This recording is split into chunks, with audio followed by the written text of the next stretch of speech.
एक जंगल में रुद्र नाम का एक शेर रहता था। वह शक्तिशाली और विशाल था। वह आसपास के सभी जंगलों पर अपना राज करना चाहता था। ऐसे ही वह जिस भी जंगल जाता, वहां के जानवरों को मारकर और वहां के राजाओं को मारकर वहां राज कर लिया करता था। उससे आसपास के सभी जंगलों के राजा और वहां के जानवर परेशान होने लगे थे। पर उनकी समझ नहीं आ रहा था कि वह रुद्र से कैसे छुटकारा पाए। ऐसे ही काफी दिन बीत गए थे। रुद्र सभी जंगलों के राजाओं को मारता जा रहा था और वहां राज करने लगता था। किसी भी जंगल के राजा में इतनी ताकत नहीं थी कि वह रुद्र का सामना कर सके। इसलिए कोई रुद्र का सामना करना नहीं चाहता था।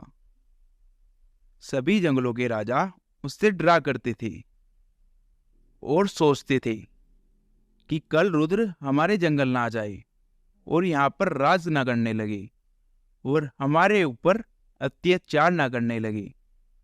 लेकिन उनमें से एक जंगल का राजा सामू बहादुरी दिखाता है और वह सभी जंगलों के राजाओं को अपने जंगल बुलाता है। सभी जंगल के राजा सामू के बुलाने पर आ जाते हैं।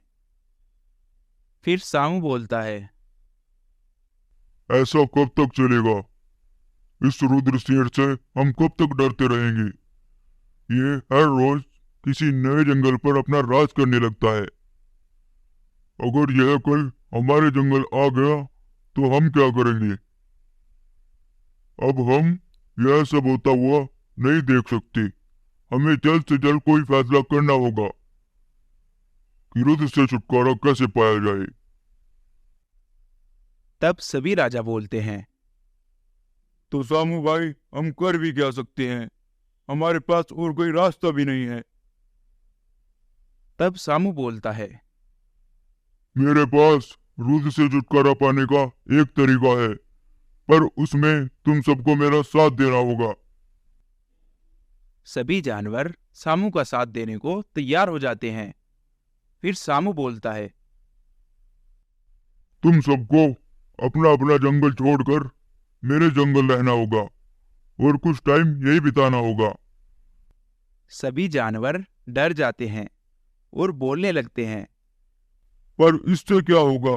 ऐसे तो वह हमारे जंगलों पर राज करने लगेगा और हमारे हाथ में कुछ भी नहीं रहेगा। तब सामू बोलता है, यही तो मैं चाहता हूँ कि वह ऐसा करे, वह सभी जंगलों पर राज करने लगे। ऐसे ही जब मेरे जंगल की बारी आएगी तो हम सब मिलकर उसे मार डालेंगे। बस यही एकमात्र रास्ता है जिससे हम रुद्र से छुटकारा पा सकते हैं। बताओ सभी राजा, बताओ, तुम मेरा साथ देने के लिए तैयार हो?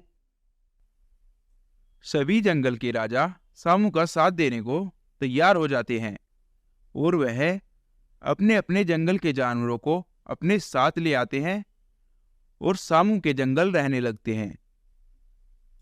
उधर रुद्र आगे बढ़ता जा रहा था और सभी जंगलों को खाली देखकर वह वहां पर राज करने लगता था।